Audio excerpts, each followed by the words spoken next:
1949년 6월 21일 대한민국 정부는 농지개혁법을 공포했다. 정부 수립 이후 민중이 가장 크게 요구한 것은 두 가지였다. 하나는 친일파를 처벌해달라, 다른 하나는 토지를 나누어달라는 것이었다. 해방 직후의 한반도는 식민지 시대의 모순이 고스란히 남아있었다. 토지 소유 구조도 그랬다. 전국 농가의 절반 이상이 소작농이었고 전체 농지의 3%밖에 안 되는 지주들이 60% 이상의 땅을 소유하고 있었다. 이들은 주로 일제강점기의 권력과 결탁해 토지를 모은 이들이었다. 북한은 빠르게 움직였다. 1946년 북한은 무상몰수무상분배를 원칙으로 토지개혁을 단행했다. 토지를 모두 국가가 몰수하고 이를 농민에게 나누어주는 방식이었다. 북한 농민들은 토지개혁의 수혜자가 되었고 이는 북한 정권에 대한 대중적 지지를 끌어내는데 크게 기여했다. 남한에서도 이 같은 토지개혁에 대한 요구가 거셌다. 땅 없는 농민들은 해방의 의미를 진정으로 느끼려면 토지가 필요했다. 하지만 대한민국 정부는 달랐다.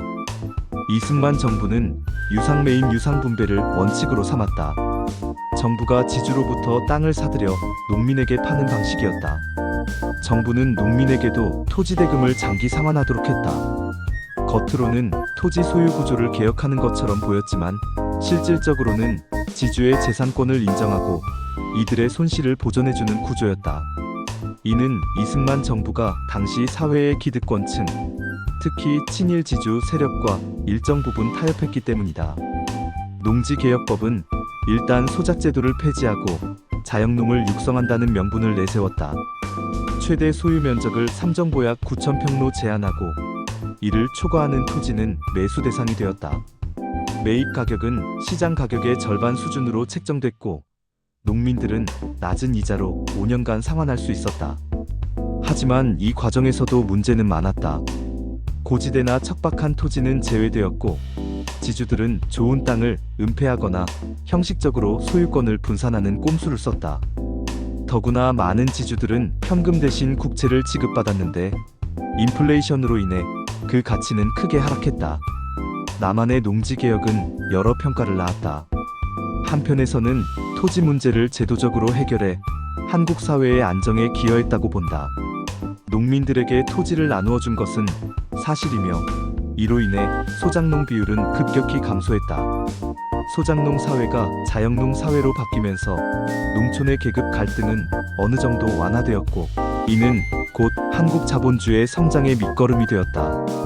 다른 한편에서는 이것이 철저히 지주들의 이익을 보호한 절충적 개혁이었다는 비판도 존재한다.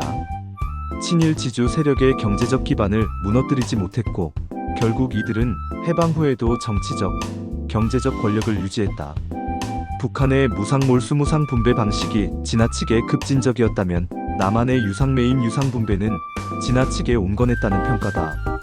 결국 남한의 농지개혁은 두 얼굴을 가지고 있었다.